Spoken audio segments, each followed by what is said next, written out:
Muy buenas tardes, Dios le bendiga. Estamos nuevamente una tarde más en este tiempo que estamos teniendo estas charlas acerca de temas que nos competen a todos los cristianos. Y hoy vamos a abordar, con la ayuda del Señor, vamos a venirnos más acá en el tiempo, porque estuvimos viendo cosas de la antigüedad. Vamos a venirnos más a nuestros días. Vamos a hablar de la teología contemporánea y de algunas corrientes teológicas del siglo XX y del siglo XXI. Lo primero que vamos a comenzar es con la teología de la liberación. La teología de la liberación tuvo su comienzo ya por los años 60 aproximadamente. Fue un movimiento teológico que comenzó principalmente en el catolicismo, pero también tuvo gente del ámbito evangélico. Surgió como una respuesta hacia las necesidades de los más pobres. La Iglesia por mucho tiempo se había aliado con los más ricos, porque los ricos daban buena plata a la Iglesia. Entonces, la Iglesia por mucho tiempo favoreció a los ricos, ¿no? Entonces, la Iglesia hacía la vista gorda. Y el rico oprimía a sus empleados,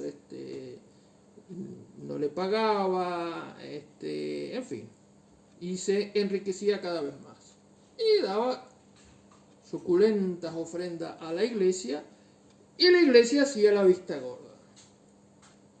Pero ya por los años 60,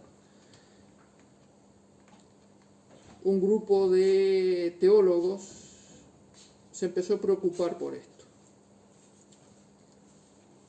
Y en 1960 y algo, no recuerdo bien las fechas, pero sé que fue en la década del 60, se hizo ¿cómo es que se llama? Una conferencia episcopal en Medellín, Colombia. Bueno, ahí venían sacerdotes de todos lados. Y ahí ese grupo de sacerdotes que estaba preocupado por esas injusticias sociales presenta su planteo, ¿no? De que la Iglesia tenía que ver por los pobres, la opción por el pobre, como le llamaban ellos. No sé si al año o a los 2 años se hizo otra conferencia episcopal en Puebla, México, se volvió a presentar. Bueno, ¿qué va a hacer la Iglesia con los pobres? La Iglesia va a seguir favoreciendo a los ricos, a los poderosos y oprimiendo a los más pobres. O la Iglesia va a tomar el desafío de Jesús cuando dijo bienaventurados los pobres.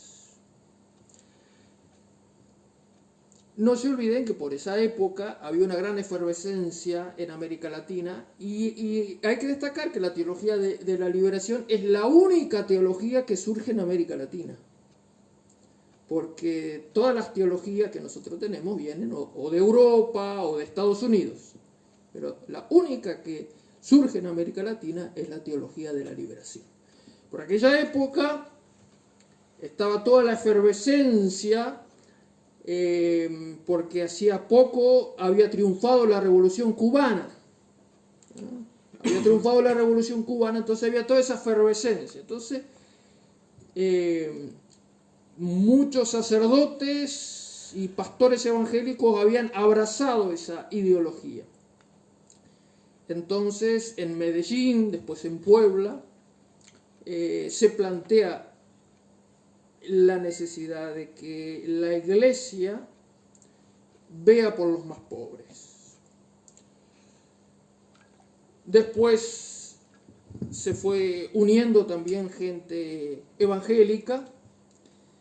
En sus comienzos estaba Gustavo Gutiérrez, que creo que todavía vive, hasta hace poco tiempo vivía todavía, peruano, sacerdote peruano, que había estudiado en Francia. Leonardo Boff, que vive todavía, brasilero. El nicaragüense, bueno, no sé si nació en Nicaragua, pero sé que murió en Nicaragua el año pasado. Me enteré ahora que había muerto el año pasado, como es Ernesto Cardenal, de Nicaragua, y otros. De Uruguay, el pastor Emilio Castro, de la Iglesia Metodista, y algunos otros. Bueno, un grupo grande. El más conocido, sin duda, es Gustavo Gutiérrez, que escribió su famoso libro, que justamente se llama así, Teología de la Liberación. Este libro surge ya por los años 60, es el libro más conocido de Gustavo Gutiérrez, donde él presenta la teología de la liberación. La teología de la liberación surge en América Latina para dar respuesta a la opción de los más pobres. Ahora, presentado así, nosotros podemos decir que estamos de acuerdo. ¿Quién no quiere que la Iglesia no favorezca a los más ricos, sino que es de un trato igualitario? Pero tenemos que hacer algunas precisiones, porque lamentablemente la teología de la liberación utiliza como herramienta, su herramienta teológica es el marxismo.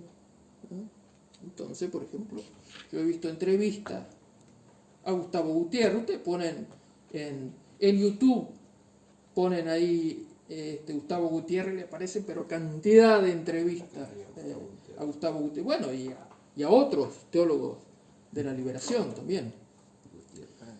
No confundir con lo que nosotros estábamos hablando hace un tiempo de teólogos liberales.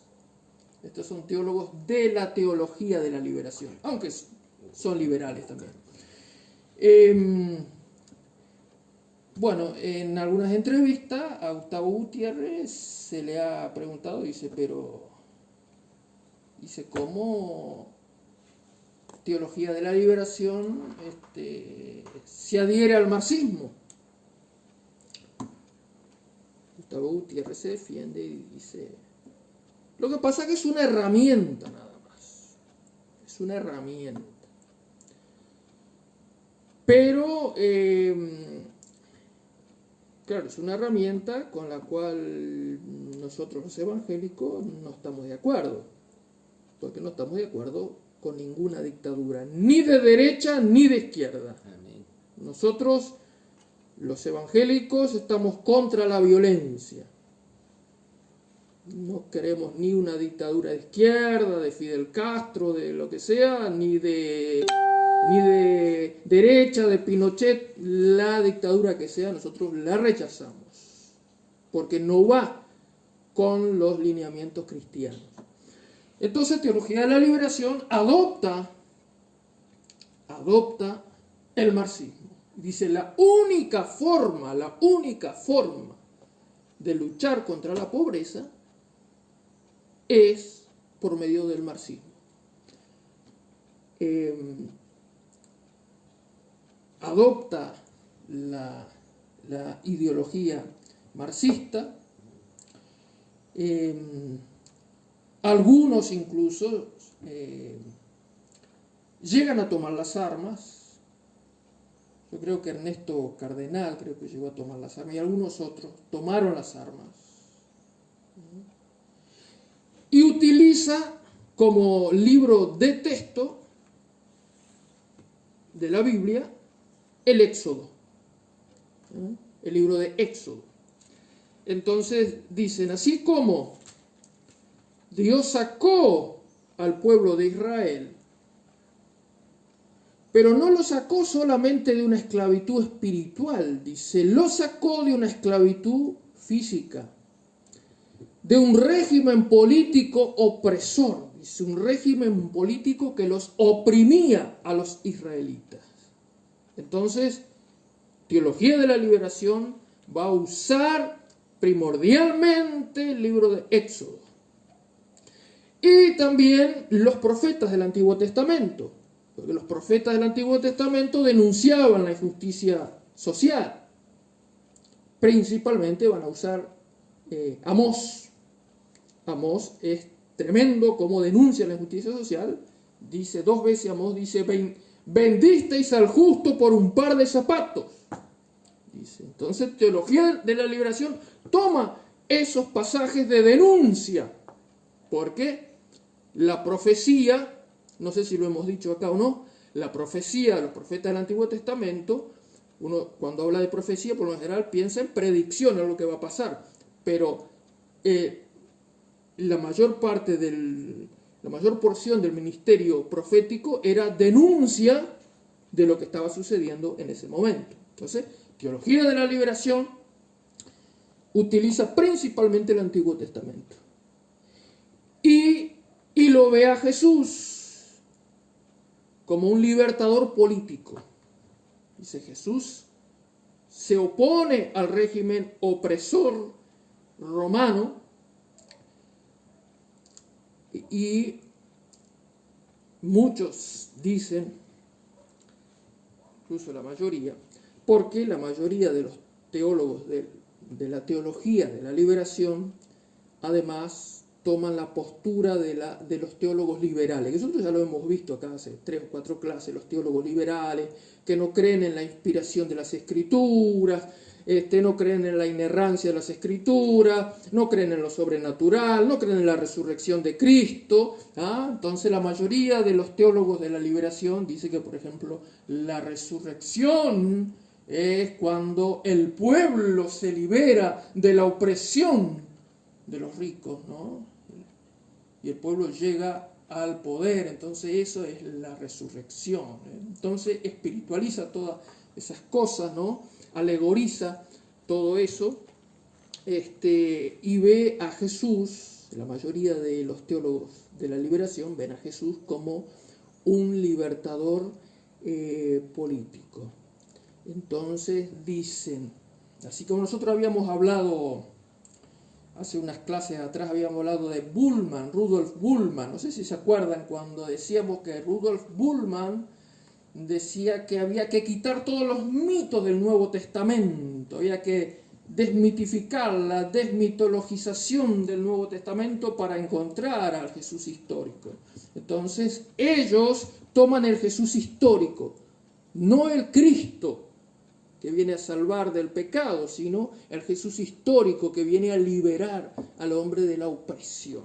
Entonces ven a Jesús, no como nosotros lo vemos, sino que ven como un libertador, alguien que, una especie de guerrillero o algo así, que viene a liberar.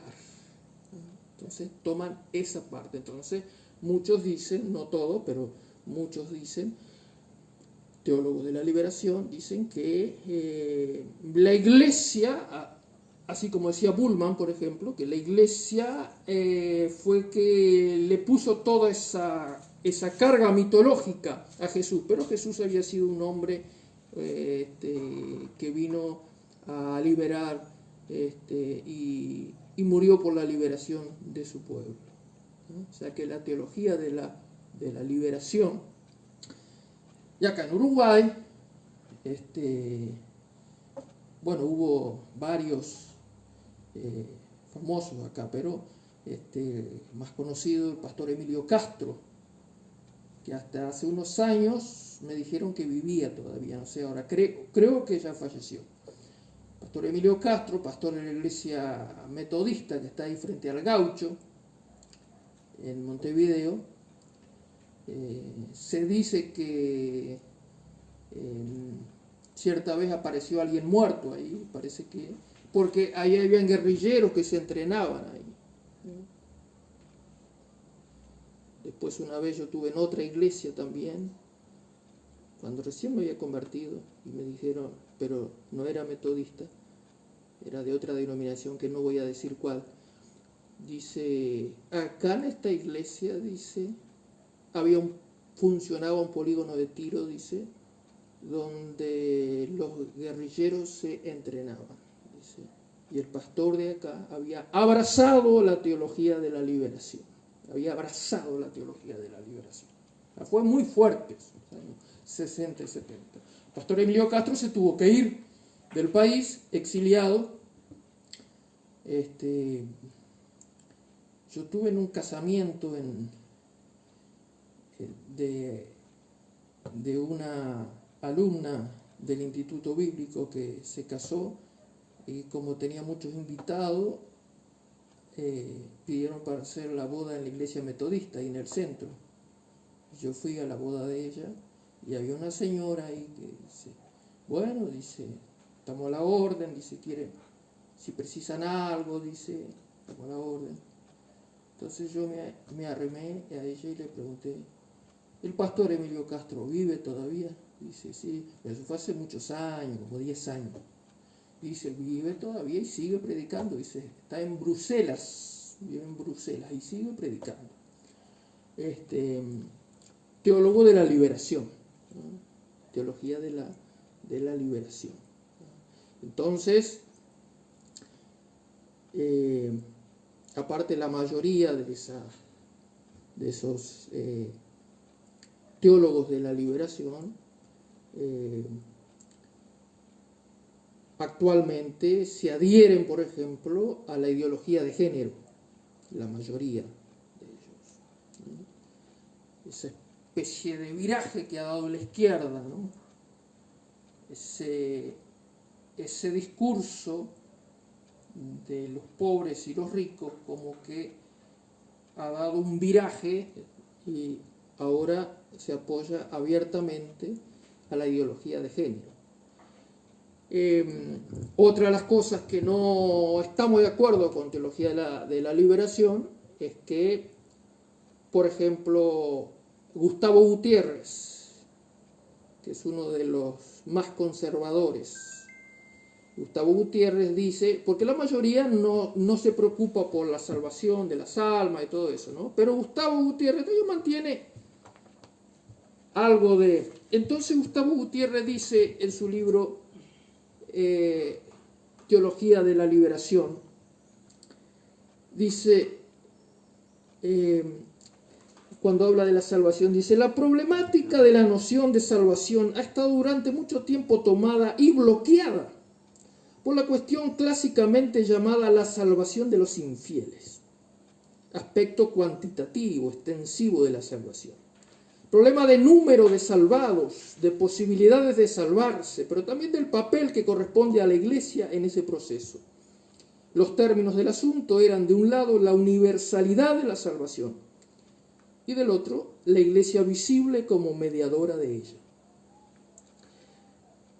La evolución de la cuestión ha sido compleja y fatigosa.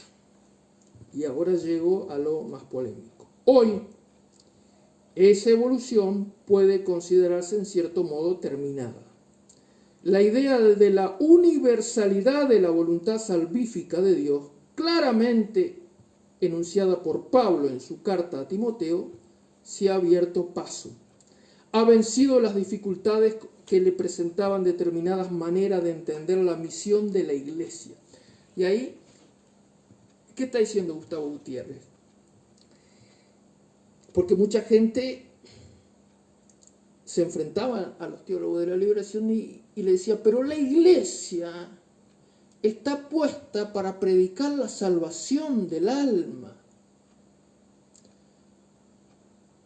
Entonces Gustavo Gutiérrez ve que hay una dificultad en el avance de la teología de la liberación porque hay mucha gente todavía que le atraía la teología de la liberación porque, bueno, estaba de acuerdo en que no hubiera pobreza, que no se oprimiera a los pobres, pero se veía con esto, ¿no? Entonces dice, no, pero la Iglesia está para otra cosa y ustedes están descuidando la predicación de la salvación. Entonces Gustavo Gutiérrez dice, eso ya ha quedado saldado, porque Pablo en su carta a Timoteo, porque Pablo dice en 2 Timoteo, el cual quiere que todos se salven.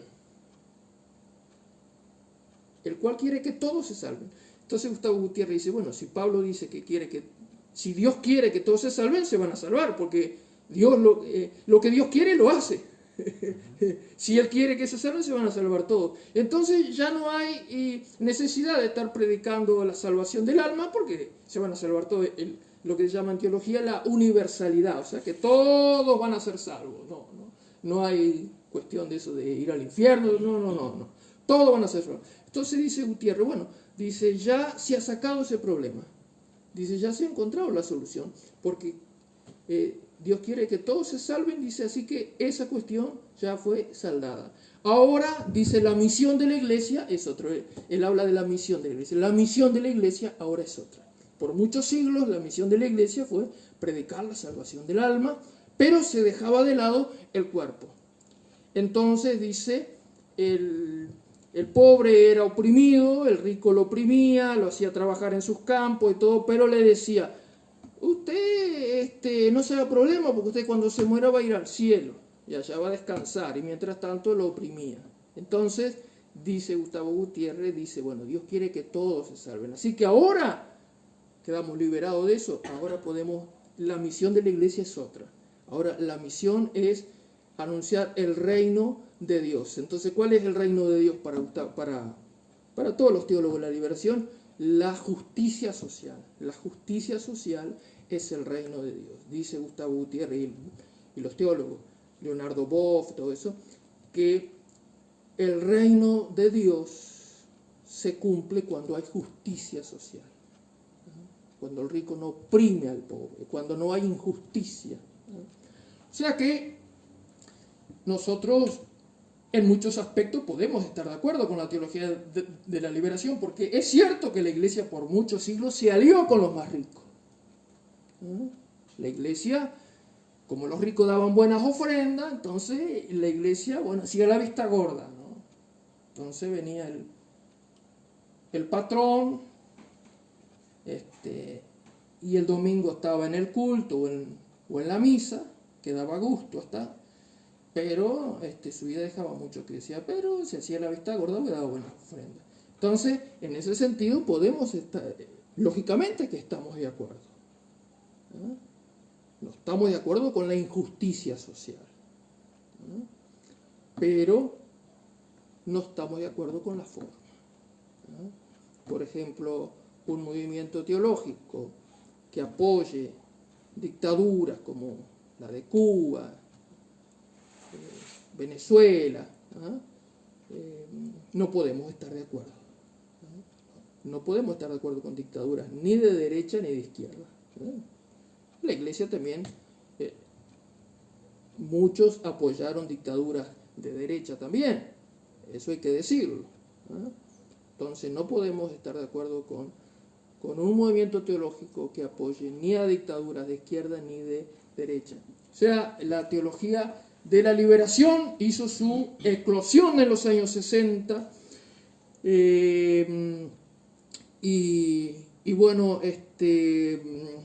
fueron perseguidos, muchos de ellos murieron, fueron torturados, muchos sacerdotes y pastores fueron asesinados por pertenecer a la teología de la liberación, algunos fueron desaparecidos porque abrazaron la teología de la liberación.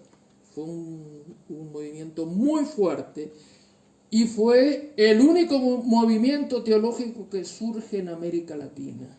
Surge acá en América Latina el movimiento de la teología de la liberación. Y bueno, el Papa también les puso límite. Se cuenta que el sacerdote Ernesto Cardenal, que yo ya conté, que murió el año pasado, Ernesto Cardenal creo que fue destituido por el Papa, y el Papa cuando se bajó del avión, no sé, en una visita, no sé si fue a Nicaragua, no sé a dónde, que bueno, estaban los sacerdotes ahí, estaba Ernesto Cardenal también, y el Papa, creo que era Pablo VI en aquella época, cuando se bajó lo señaló, cuidadito, lo señaló porque era uno de los impulsores de la teología de la liberación. O sea que el, eh, el Papa, bueno, estaba en contra de la teología de la liberación en aquella época. En aquella época fue fuertísimo ese movimiento. Ese movimiento de la teología de la liberación fue fuertísimo. Aquí en Uruguay, por ejemplo, la Iglesia Metodista, la Iglesia Valdense, todos esos grupos abrazaron ese tipo de teología, la teología de la liberación. Fue muy fuerte. Hoy en día, esos grupos apoyan abiertamente, por ejemplo, la ideología de género.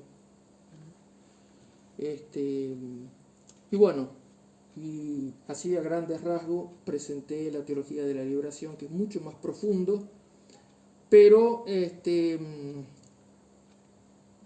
si no, no nos va a dar el tiempo. Vamos a hablar ahora del segundo movimiento que habíamos dicho, que habíamos hablado, que íbamos a hablar de teología de la liberación y del neopentecostalismo.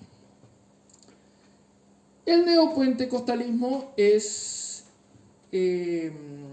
lo contrario, totalmente lo contrario a la teología de la liberación. El neopentecostalismo se diferencia del pentecostalismo clásico. El pentecostalismo clásico surge a principios del siglo XX. El siglo XIX, en Estados Unidos y en otros países, pero sobre todo en Estados Unidos, había lo que se llamaba el movimiento de santidad. ¿Qué era el movimiento de santidad? El movimiento de santidad era personas desconformes con la religiosidad que existía en las iglesias en Estados Unidos, la frialdad. Entonces, buscaban una segunda experiencia. Después de la experiencia de la salvación, buscaban una segunda experiencia. En 1900, en Topeka, Kansas, Estados Unidos, funcionaba el seminario bíblico Betel, y ahí estaba el director, el profesor Carlos Parham.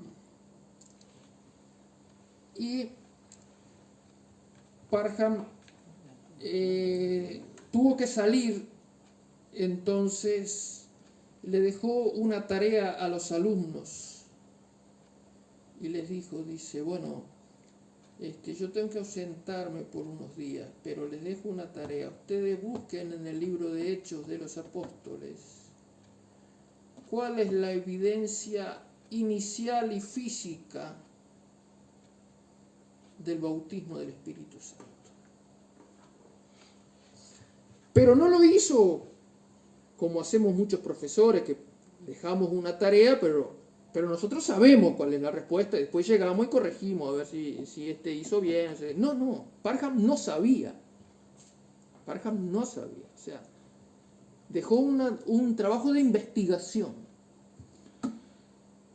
Bueno, él se fue, después cuando llegó, dice, bueno, hicieron la tarea. Sí, y bueno, ¿a qué conclusión llegaron? Bueno, llegamos a la conclusión de que la señal física y externa del bautismo del Espíritu Santo es el hablar en lenguas. ¿Por qué? Porque en el libro de los Hechos se describen 3 situaciones que están involucradas las lenguas. Primero, Hechos capítulo 2,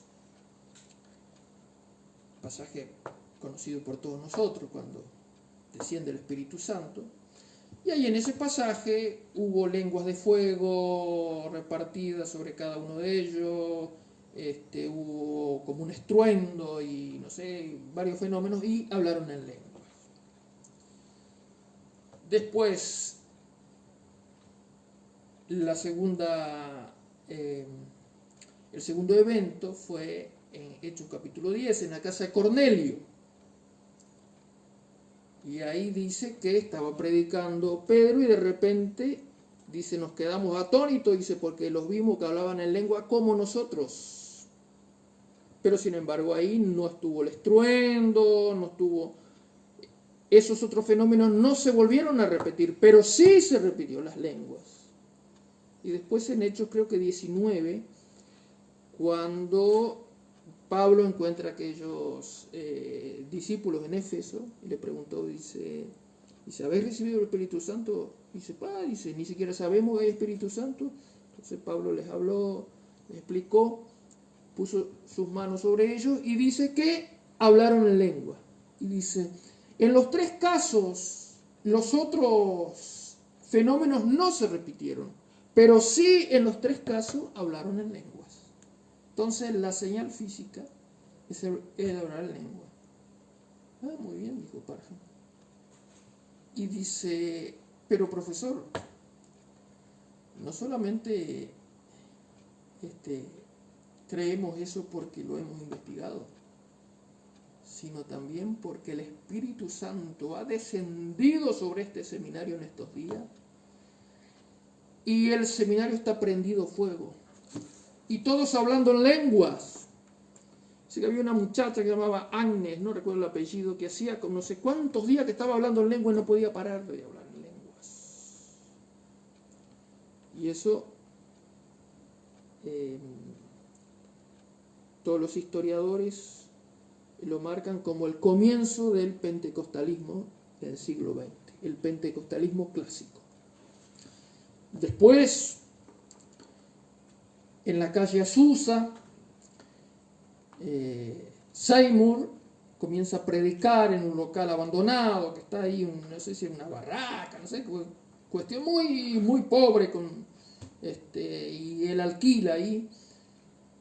Y viene gente de todo el mundo a ver los fenómenos que estaban sucediendo ahí, de sanidades, de milagros, de profecía, de hablar en lengua, interpretación de lengua, los dones del Espíritu Santo. De ahí se esparce por todo el mundo el movimiento pentecostal. Ese es el pentecostalismo clásico. Pentecostalismo clásico, la mayoría de los pastores fueron expulsados de sus iglesias tradicionales, ¿no? Iglesias presbiterianas, bautistas, en fin. La mayoría son expulsados por tener la experiencia pentecostal de hablar en lengua. Pero ese movimiento crece y crece y crece y crece cada vez más. En América Latina crece en forma exponencial. Y en todas partes del mundo, pero en América Latina más. Y ese es el pentecostalismo clásico. Pero allá por los años 60, de mucha efervescencia, como ya habíamos visto, ¿no? En todos los aspectos. Muy fermental esos años. Por los años 60 y 70 surge lo que se llama el movimiento carismático. ¿Qué es el movimiento carismático? El movimiento carismático se da en iglesias tradicionales, iglesias metodistas, iglesias presbiterianas, anglicanas, bautistas, que no creían en el mover del Espíritu Santo, con dones, hablar en lengua y todo eso, pero ellos comienzan a adoptar la forma de adorar de los pentecostales, la forma de orar por los enfermos, oran por los enfermos, hablan en lenguas, incluso iglesias católicas también, católicas carismáticas. Entonces ese movimiento carismático comienza a darse en las demás iglesias, ¿no? Toman elementos del pentecostalismo clásico, pero no todo, toman cosas del pentecostalismo clásico, empieza a crecer el movimiento carismático. Acá en Uruguay teníamos, por ejemplo, el padre Elizaga, que tenía misas carismáticas, que se murió hace poco. Entonces el movimiento carismático empieza a crecer. Más adelante, por los años 80, empieza a ver lo que Peter Wagner, que es el principal estudioso de todos estos temas, llama la tercera ola. Él le llama la primera ola el movimiento pentecostal clásico, la segunda ola el movimiento carismático, y la tercera ola ya entra el neopentecostalismo, los nuevos pentecostales. ¿En qué se diferencia del pentecostalismo clásico? En varios aspectos. Primero, comienzan a poner énfasis en la teología de la prosperidad, porque el pentecostalismo clásico siempre fue muy renuente a los bienes materiales. El pentecostalismo clásico despreciaba los bienes materiales. Siempre el pentecostalismo clásico se caracterizó por tener iglesias muy pobres, los pastores mismos eran pobres, los hermanos de la iglesia no se preocupaban por prosperar materialmente, pero el neopentecostalismo, lo que Peter Wagner llama la tercera ola, porque Peter Wagner mismo era un misionero en Bolivia, de una iglesia tradicional, y él empezó a ver todo ese movimiento en los años 60, 70, y escribe su famoso libro que muchos habrán leído, Cuidado, vienen los pentecostales, donde él cuenta por qué los pentecostales crecen y por qué la iglesia de él no crecía. Entonces él empieza a adoptar todo eso y empieza a estudiar el fenómeno del pentecostalismo. Entonces el neopentecostalismo, una de las cosas que se diferencia del pentecostalismo clásico, que empieza a predicar la teología de la prosperidad. Si tú no eres rico, tú estás en maldición, no tenés la bendición de Dios. Porque Abraham era rico, Jesús también era rico, porque se dice que la túnica de Jesús dice que era entera, sin costura, no sé cómo es que dice, solamente un rico podía tener esa túnica.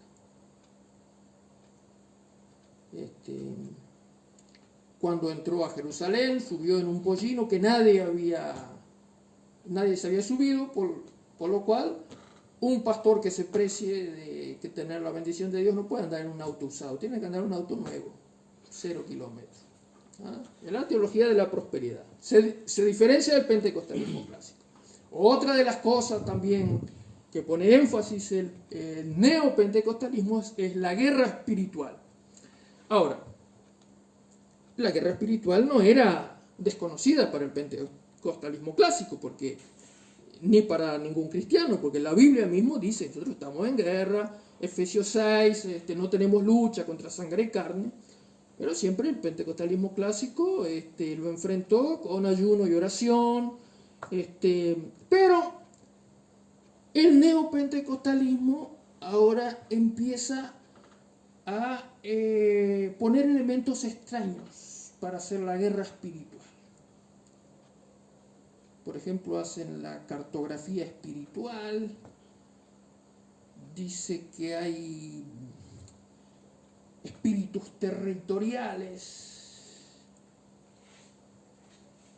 se suben en aviones y de ahí largan aceite para ungir las ciudades, porque dice que, por ejemplo, Jacob ungió la piedra donde se acostó. Todas esas cosas que eran desconocidas para el pentecostalismo clásico. El pentecostalismo clásico siempre, si hay ayuno y oración, era las armas del pentecostalismo clásico. Dice,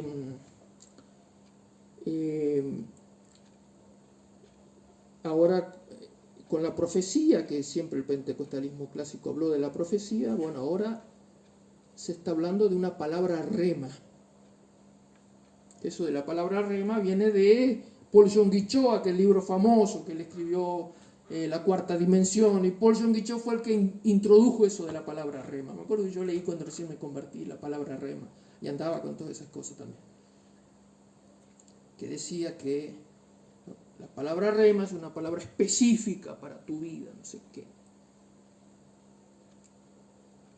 Lo cual es totalmente ajeno a lo que dice la Biblia, porque la Biblia, el Nuevo Testamento en griego, palabra, hay dos vocablos, una es logos y la otra es rema.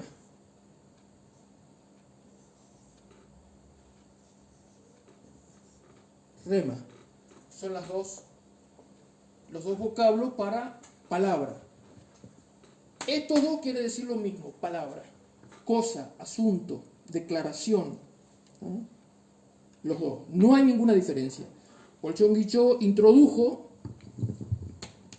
en su libro La Cuarta Dimensión de que la palabra logos está relacionada con, por ejemplo, la palabra de Dios en la Biblia, revelada en la Biblia, pero que rema era la palabra específica.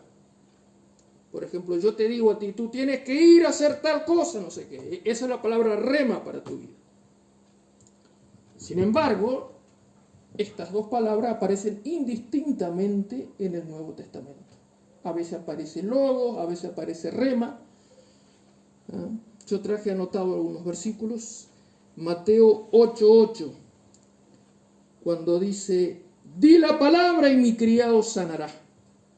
Di la palabra. Uno podría decir que ahí lo que aparece es rema, porque dice, di la palabra, como si fuera una palabra rema, ¿no? Di la palabra. Sin embargo, ahí aparece logos. Di el logos y mi siervo sanará.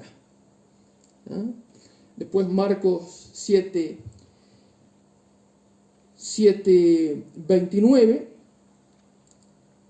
cuando dice la mujer, sí, pero aún los perrillos comen. Y dice, ve, por esta palabra ve, el demonio ha salido de tu hija. Ahí la palabra es logos. La palabra en ese caso no era la palabra del Señor, era la palabra de la mujer, porque fue la mujer la que dijo. Después Romanos 10:17. Dice, cuando dice, la fe es por el oír y el oír por la palabra de Dios. Y ahí aparece rema. La fe es por el oír y el oír por la rema de Dios, por la palabra. Pero podía decir logos tranquilamente porque se usan indistintamente. Nosotros en español tenemos también sinónimos que quieren decir lo mismo. Dice, la fe es por el oír y el oír por el rema de Dios, por la palabra de Dios. Después Juan 12:48 también, y en este versículo vamos a ver que en este versículo aparecen las dos. Es significativo que acá aparecen los dos. 12:48 dice, el que oye mis palabras, y acá es rema, el que oye mi rema, 12:48. El que me rechaza y no recibe mis palabras, es decir, mis remas, acá es rema, tiene quien le juzgue. La palabra, y ahí aparece logos, que he hablado, ella le juzgará en el día postrero, y aparecen las dos, rema y logos. Pero ahora se nos está diciendo, di la palabra rema, y nosotros lo repetimos como loro. Pero tanto rema como logos quiere decir lo mismo, es palabra, dicho, asunto. Si nosotros buscamos en un diccionario griego-español, griego bíblico, ¿no? Rema y logos quiere decir lo mismo, palabra, dicho, cosa, asunto, ¿no? Discurso, ¿no? Todo eso es rema y logos. Entonces, esta es una de las características también del neopentecostalismo, la guerra espiritual. ¿No? Se llega a extremos de utilizar cosas que rayan con el ocultismo, o algunas ni rayan, ya es ocultismo. Por ejemplo, pase por el camino de la sal, toque el manto de la descarga, báñese con este jabón, pásese este aceite que es aceite de oliva traído de Jerusalén, pero la mayoría traído de ahí, del Chuy. Entonces, elementos mágicos en la guerra espiritual. Esa es una característica de la guerra espiritual. La teología de la prosperidad y la guerra espiritual.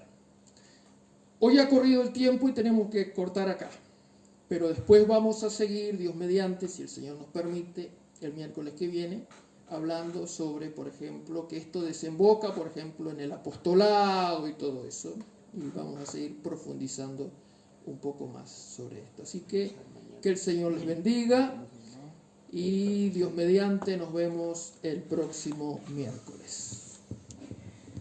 Muy bien, bendiciones para todos los que están conectados allí nuevamente.